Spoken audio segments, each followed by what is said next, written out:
Là, actuellement, ce qu'on essaie de faire, c'est que on est en train de, plutôt que de faire une classification, de dire est-ce que le kilomètre carré est une parcelle agricole ou pas une parcelle agricole, on veut pouvoir estimer la superficie agricole dans le kilomètre carré. Donc, on est en train d'étiqueter des données pour voir, OK, dire à Mosaic, dans cette cellule-là, est-ce qu'il y a 0 hectare de parcelles, est-ce qu'il y a 10 hectares? Comme ça, on peut raffiner, en fait. Parce que actuellement, il y a des cas où, surtout les grandes plantations, c'est cool, mais les petites plantations, surtout en zone urbaine, là, ça fausse un peu des trucs. C'est-à-dire que vous allez voir une image où il y a beaucoup de maisons, mais parce qu'il y a quelques parcelles agricoles, c'est caractérisé comme parcelle agricole. Donc, plutôt que de dire 0 ou 1, on va pouvoir dire 0 hectare, 10 hectares, etc. Ça va être un peu plus fin. Donc, c'est l'objectif que nous poursuivons. Est-ce qu'il y a d'autres questions? Je sais que nous sommes en retard par rapport au programme, ne vous inquiétez pas. Ouais, exactement. Des questions sur toute la matinée, parce que là, nous arrivons à la fin. Donc, il y a une question derrière. D'accord, merci. Moi, je m'appelle Stéphane Assobavi. Je viens de l'Université de Lomé, plus précisément l'ESA. Bon, okay. Ma question, c'est de savoir comment on arrive à capturer, par exemple, pour avoir le rendement de maïs, par exemple, étant donné que même si c'est dans la même zone, pour la culture de maïs, les cultures n'arrivent pas à maturité au même moment. Maintenant, est-ce que c'est les pieds que le système considère ou bien c'est les maïs qui sont à maturité? Puisque pour estimer le rendement, je ne sais pas comment ça marche, quoi. Donc, c'est ainsi ma question. Actuellement, nous, on travaille avec des données qui sont fournies par le ministère de l'Agriculture. Et donc, la manière dont ils font le rendement, en fait, c'est intéressant. C'est-à-dire qu'ils vont aller dans le champ de la personne et ils vont faire une petite surface de 1 km² en début de période. Non, qu'est-ce que je dis? 1 mètre sur 1 mètre, donc 1 mètre carré. Donc, ils vont, c'est ça leur un peu la surface de témoin. Et à la fin au moment de la récolte, ils vont revenir voir, et c'est sûr que dans ce mètre carré-là, qu'ils vont évaluer un certain rendement. Donc, c'est ça qui va constituer nos données d'étiquette. Donc, c'est comme ça d'abord qu'on a une première estimation du rendement. Et le deuxième truc, c'est que, effectivement, vous pointez du doigt quelque chose d'intéressant, c'est que nous, encore une fois, on est au niveau du kilomètre carré. Dans ce kilomètre carré-là, par exemple, je peux avoir 4 parcelles. Et dans chacune des parcelles, j'ai un rendement différent. Donc, malheureusement, vu que je suis au kilomètre carré, je vais prendre la moyenne, par exemple, des rendements dans les 4 parcelles. Donc, ça va être mon étiquette pour cette cellule-là. Et donc, la qualité du modèle, maintenant, va dépendre de à quel point les rendements qui ont été fournis sur le mètre carré est représentatif de tout le champ. Parce que même eux-mêmes, ils se sont déjà rendus compte que ils ont tendance à surestimer un peu le rendement. Parce que le mètre carré qu'ils ont pris des fois, peut-être qu'il a été mieux traité que tout le champ. Mais pour l'instant, c'est la seule valeur qu'on a. Aussi, ce qu'il faut savoir, c'est que même si c'est un modèle qui n'est pas parfait, on pourra comparer des pommes avec des pommes dans le sens où si on fait des prédictions pour 2024 et qu'on fait des prédictions pour 2025, certes, peut-être on sait que les deux prédictions ne sont pas parfaites, mais la tendance devrait rester la même. C'est-à-dire que si on a l'augmentation, on va dire que, OK, quand même les rendements ont augmenté. Si on a une baisse, on pourra quand même dire que les rendements ont baissé. Quitte à ce que la valeur qu'on prédit en elle-même n'est pas bonne, la tendance en elle-même peut constituer quelque chose d'intéressant à utiliser. Alors, merci pour les éclaircissements. Moi, c'est Beau Esther, également à l'École supérieure d'agronomie. Alors, vous allez parler un peu plus tôt des prédictions sur les périodes de sécheresse. Oui. Donc, j'aimerais savoir un peu si vous utilisez les données météorologiques pour ça ou bien comment ça se fait. Ça, c'est encore en exploration, je dirais. C'est-à-dire on n'a pas encore beaucoup avancé là-dessus, mais grosso modo, on a reçu des données des débits des cours d'eau. Donc les fleuves, le Mono, l'Oti, le fleuve de la Caraïbe, etc. On a reçu des données sur leur débit sur au moins 4-5 années. Et en fait, l'hypothèse qu'on a, qui est peut-être erronée, on va voir, c'est que lorsque le débit du cours d'eau baisse, c'est potentiellement signe qu'il y a une sécheresse. Donc, avec Mosaic, on va tenter justement. Donc, Mosaic va nous fournir des données satellites. Mais, comme vous le pointez si bien, dans ce cas-là, ce qui est intéressant, c'est la pluviométrie. Donc, on a également les données de pluviométrie. Donc là, on va combiner Mosaic plus pluviométrie. Et je pense qu'on veut même ajouter la température également. Et avec ça, maintenant, la donnée d'étiquette, ça va être le débit du cours d'eau. Donc, quand je dis on prédit la période de sécheresse, c'est peut-être un peu trop m'avancer, mais je dirais plutôt qu'on prédit en réalité les débits des cours d'eau. Après, peut-être que si on donne à un expert que, ok, le débit du fleuve Mono, pas que je dis n'importe quoi, du fleuve Mono non, je connais le fleuve Amou. Le débit du fleuve Amou entre Amou et Amou Oblo est abaissé, par exemple, de telle valeur, on dit, ah oui, c'est plus bas que la normale, c'est peut-être indicateur d'une sécheresse. Donc, c'est comme ça que le modèle va être utilisé. Pour l'instant, on n'a pas encore trop de résultats là-dessus, donc on ne s'avancera pas énormément sur ces questions-là. Peut-être lui d'abord. Oui, rebonjour. Oui, c'est par rapport à une question concernant l'agriculture en fait. J'aimerais savoir, est-ce que le logiciel Mosaic peut identifier, par exemple, une pathologie sur une surface donnée, pas une pathologie systémique sur la plante, mais qui peut être d'ordre physique, par exemple?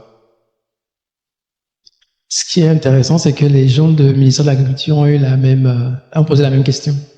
Et le problème qu'on a, c'est la résolution des images de base. Donc, on a des images qu'on a actuellement, c'est 5 mètres. Est-ce qu'à 5 mètres, on est capable de voir sur une plante, est-ce qu'il y a une pathologie ou pas? Ça, c'est déjà une première question. Si on regarde les images et qu'on est capable, avec les images de 5 mètres, déjà de plus ou moins voir, ok, telle plante a l'air de souffrir d'une pathologie, telle n'a pas l'air, ça veut dire c'est déjà un bon indicateur. Donc, dépendamment de ça, on peut toujours essayer. En fait, on a aussi un truc cool avec Mosaic et l'apprentissage automatique en général, c'est que on peut essayer. Vous voyez, les 115 tâches qu'on a présenté tout à l'heure, les résultats, ils ont essayé pour voir. Donc, il y a absolument rien qui nous empêche d'essayer.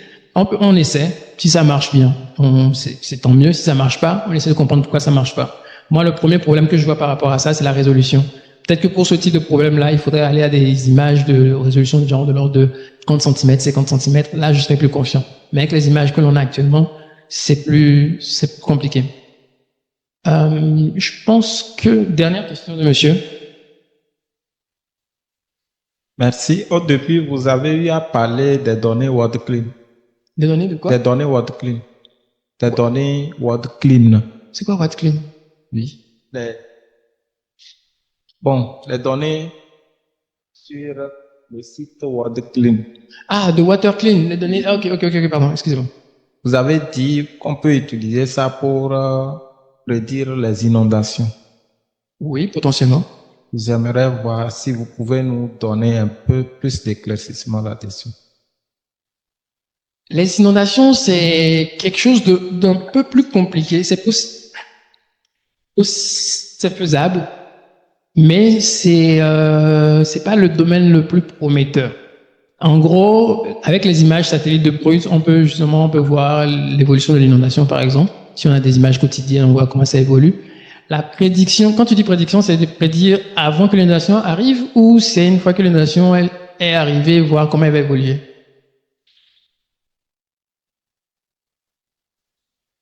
Oui, je me rappelle de la slide. Mais c'est ça, c'était plus pour un suivi à partir d'images que pour faire de la prédiction. C'est-à-dire que lorsque l'inondation arrive, on peut justement rapidement voir quelles sont les zones les plus inondées. Mais avec Mosaic, il y a des gens qui aimeraient. Mais le problème avec les inondations, c'est un problème général. Peut-être qu'il y a des gens qui aussi vont avoir les trucs là. C'est que si vous faites un modèle, c'est dur de prédire le futur avec Mosaic parce qu'on a besoin des images satellitaires. On ne peut pas prédire les images futures. Donc tout ce qui va être de prédire quelque chose qui va se passer dans le futur, c'est un peu plus compliqué parce que les images sont pas là. Il y a des trucs qu'on peut anticiper dans le sens où quand je vois l'image aujourd'hui, je sais que ça peut arriver rapidement. Ça, c'est des choses possibles. Par exemple, un éboulement de terrain ou des choses comme ça. Peut-être que on voit l'image aujourd'hui, on peut le prédire pour demain. Mais des trucs comme l'inondation, souvent, ça arrive à cause d'une pluie soudaine. Donc, c'est plus au niveau de la météo. Mais moi, je dis encore une fois, il n'y a rien qui vous empêche d'essayer. Et en général, si vous essayez que vous trouvez quelque chose que les gens pensaient impossible, c'est que vous avez fait du bon boulot. Je pense qu'on va s'arrêter là. On est encore présent et comme je le disais tout à l'heure, vous allez recevoir tout son email normalement avec oui, un petit truc. Si on peut remettre les slides s'il vous plaît. En gros, c'était Génial de vous avoir tous ici, aussi bien en présence qu'en ligne. On est amené à faire d'autres formations de ce genre et on aimerait justement avoir votre feedback là-dessus. Donc, c'est-à-dire que il va y avoir un QR code qui va être affiché. Si vous pouvez le scanner et puis remplir un petit formulaire pour dire ce qui a été bien fait, ce qui a été mal fait, les points d'amélioration, etc. Ce ne sera que bénéfique pour les prochaines personnes qui vont pouvoir suivre cette formation-là. Et aussi, ah oui, apparemment les QR codes sont aussi sur la table. Je pensais que c'était le QR code du Wi-Fi, mais c'est les mêmes QR. Donc, ok. Donc vous avez les QR codes aussi sur les tables. Mais c'est la dernière slide de la présentation, la toute dernière.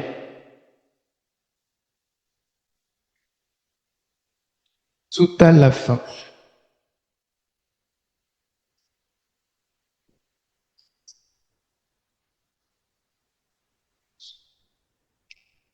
Est-ce qu'on peut aller à la fin des slides, s'il vous plaît? Et pendant que vous remplissez votre formulaire, encore une fois, je vais vous rappeler que, comme je disais tout à l'heure, on va mettre en place un système de office hours. Donc, pour que les gens puissent venir justement au lab, c'est censé être vendredi après-midi. Donc, vendredi après-midi, vous serez capable de réserver un créneau horaire, venir ici, avoir de l'assistance de moi, de Nugnaro, mais j'ai oublié de dire au début qu'en fait, au Data Lab, nous sommes une vingtaine de data scientists, data analysts, prêts à vous aider. Eux aussi ont déjà suivi la formation Mosaïque, comme vous, plus avancée. Donc, il y a énormément de personnes ici qui sont plus que ravis de vous aider. J'ai parlé aussi quand on travaille avec le Sega, donc les gens qui ont écrit l'article, ils seront beaucoup plus contents de savoir. En fait, toutes les applications que chacun d'entre vous serait amené à faire, c'est plus de visibilité pour Mosaïque, et c'est tout aussi bien, quoi, en fait.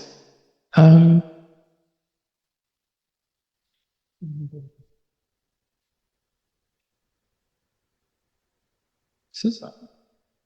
Donc, on espère vous voir nombreux au Office Hours. On espère qu'on aura le même problème qu'aujourd'hui où il n'y aura pas assez de créneaux et qu'on va devoir peut-être augmenter le nombre de créneaux. Une question. Ah, j'ai oublié aussi. En fait, il y a un manuel qui existe pour Mosaïque. Tout ce qu'on a raconté aujourd'hui là, c'est sur le manuel. Vous allez recevoir un mail à la fin de cette présentation-là. On va essayer aussi peut-être de mettre les slides également dans le mail qui vous donne plus de ressources supplémentaires. Et il y a un manuel qui existe. Et en fait, dans ce manuel-là, il y a même un GitHub repo qui existe, qui a des notebooks qui vous montrent comment vous-même vous calculez vos propres features de Mosaic.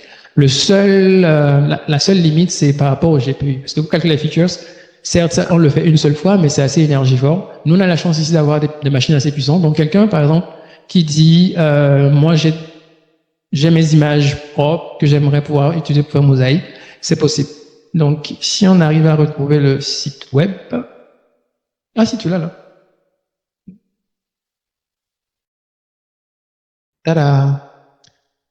Donc, il y a justement, donc, comme je dis tout à l'heure, dans le mail récapitulatif, vous allez avoir toutes ces informations-là, vous inquiétez pas. Et il y a justement tout ce qu'on a décrit là.